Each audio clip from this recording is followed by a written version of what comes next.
Hi, എല്ലാവർക്കും നമസ്കാരം. കുക്കു കുറേ ദിവസങ്ങൾക്ക് ശേഷം ഡ്യൂട്ടിക്ക് പോകുന്ന ദിവസമാണ്. ചെറിയൊരു ആശുപത്രി വാസവും ദീർഘനാളത്തെ റെസ്റ്റ് ഒക്കെ കഴിഞ്ഞിട്ട് വീണ്ടും ഡ്യൂട്ടിക്ക് പോയി തുടങ്ങുന്ന ദിവസമാണ്. ഡ്യൂട്ടിക്ക് പോകുന്നതിന് മുമ്പ് കുട്ടിക്കൊന്ന് ത്രെഡ് ഒക്കെ ചെയ്ത് സുന്ദരിയാവണം എന്ന് പറഞ്ഞിട്ട് പോയി വരുന്ന വഴിയാണ്. സുന്ദരിയായില്ല. അത് 2-3 ഫേഷ്യലും അതൊക്കെ ചെയ്യണമെങ്കിൽ സുന്ദരിയാവുള്ളൂ. ത്രെഡ് മാത്രമേ ചെയ്തിട്ടുള്ളൂ. അത് മാത്രം ചെയ്താൽ മതി. കുക്കു ഭയങ്കര സുന്ദരിയാണ്. Kukku natural beauty. അത് മതി. എന്താ പ്രമോഷൻ.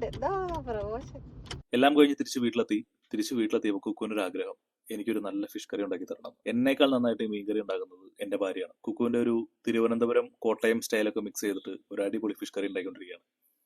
ഫിഷ് കറിയൊക്കെ ഉണ്ടാക്കി കഴിഞ്ഞപ്പോഴേക്കും ലഞ്ച് കഴിക്കാനുള്ള സമയമായി. ലഞ്ച് കഴിക്കാൻ വേണ്ടി രാവിലെ ബ്രേക്ക്ഫാസ്റ്റിന് ഉണ്ടാക്കിയ ചെറുപയർ കറിയും ഇന്നലെ ഉണ്ടാക്കിയ ബീട്രൂട്ട് തോരനും ഉണ്ടായിരുന്നു. പിന്നെ കുക്കുവിന്റെ ഭാഗം ഒരു സ്പെഷ്യൽ പുളിശ്ശേരി, നല്ല ഒന്നാം തരം മീൻ കറി. എത്ര ദിവസമായി കുക്കു ഡ്യൂട്ടിക്ക് പോയിട്ട്? 10 ദിവസം. 10 ദിവസമോ? സുഖ ജീവിതം. ഞാൻ മെഡിക്കൽ ലീവിലായിരുന്നു. എന്നെ കണ്ടാൻ തോന്നില്ലെങ്കിൽ ഡ്യൂട്ടിക്ക് കൊണ്ടുപോകുന്ന ഒരാളുടെ ബാഗാണ്. ഐപാഡ്, ചോക്ലേറ്റ്,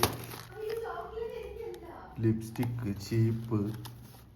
എടേ, നിന്റെ പണിയായുധം കാണുന്നില്ലല്ലോ. പണിയായുധം എടുത്തു. ഇപ്പോഴിങ്ങനെ വെച്ചല്ലോ പണിയായുധം.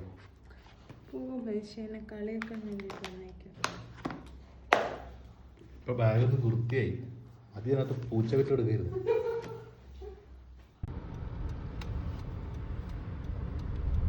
Okay Kukku, by.